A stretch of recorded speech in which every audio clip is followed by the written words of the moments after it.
Welcome to module number 2. We're going to look at our population-focused analysis and systems. So we're really going to take a deep dive into the data that's out there, the information that's out there based on the population, so that we can really determine areas of focus. And part of it is beyond just the numbers, but applying your wisdom in examining the facets that need to be addressed in population health and engaging in those who do the work to learn more about population health practice. So we're really going to look at some of those quantitative measures, and we're going to look at some of the different sources as far as data, looking at analytical strategies, interpretation of data, looking at disease causality and population health problems, and we're really going to dive all the way back to epidemiology and looking at some of the data that's out there and really taking it now and analyzing it to determine the best possible area of focus for a particular population of interest, or where you practice, or a population that you focus on serving. So, as we take a look at the module itself, we're going to go into our TED Talk, and we're really going to look at the measurement component of the triple aim. We talked about the triple aim in the previous module, so we're going to dive deep into really measuring the triple aim, and the focus is looking at the experience of care, population health, and cost, and they are all so interrelated that it's really important to understand the concepts, and not only in your practice but also as you're mentoring and helping nurture other nurses in population health practice.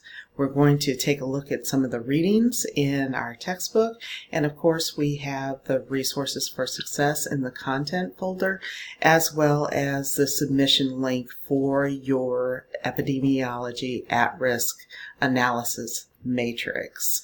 So let's just take a quick look in our resources, and there's just some general information as far as kind of the process of doing very broad community health assessments. And again, you talk to someone in our last module that actually does the assessment, so that insight is very valuable as you move forward.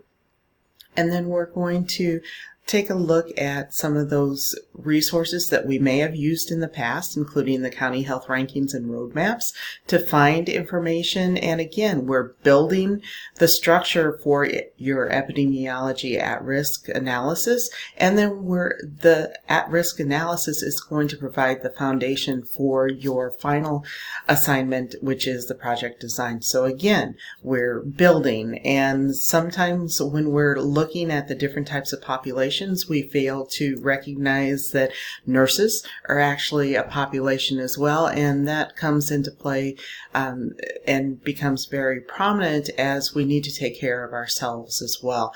And we know that there are multitudes of issues that impact our health, and if you choose to focus on nurses, there are resources out there, and one of those resources is actually Healthy Nurse, Healthy Nation. So again, there's all kinds of populations to look at, and depending on your area of practice, where you're doing your practicum, those types of things will really guide you as far as your area of focus and the broad assessments, your area of focus for your ultimate project design. So again, lots of resources here for you to gather data.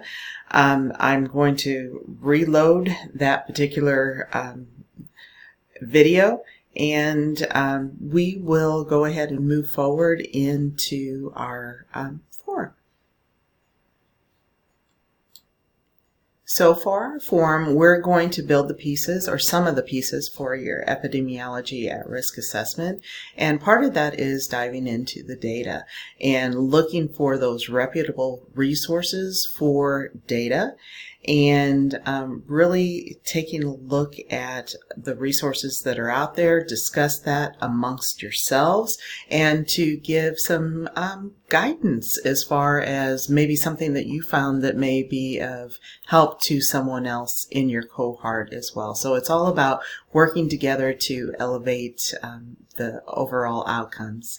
And you're also going to complete a kind of a mini windshield survey. And windshield surveys are very helpful to look at the real and relevant that you see, and you'll be able to look at the data that you've looked at and see if you see those same concepts when you're doing your windshield assessments.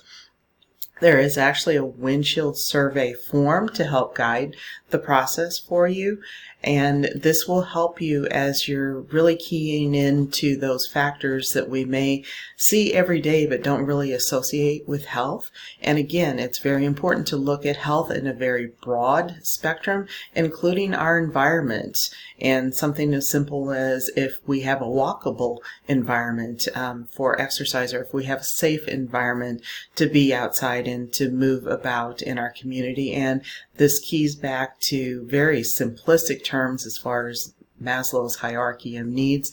And if we don't have a safe environment, then it truly impacts our health as well. So I do want to highlight that there will be a pause between the forums to allow you to complete your epidemiology at-risk assessment. So know that that's coming as well. So if you need anything, just let me know.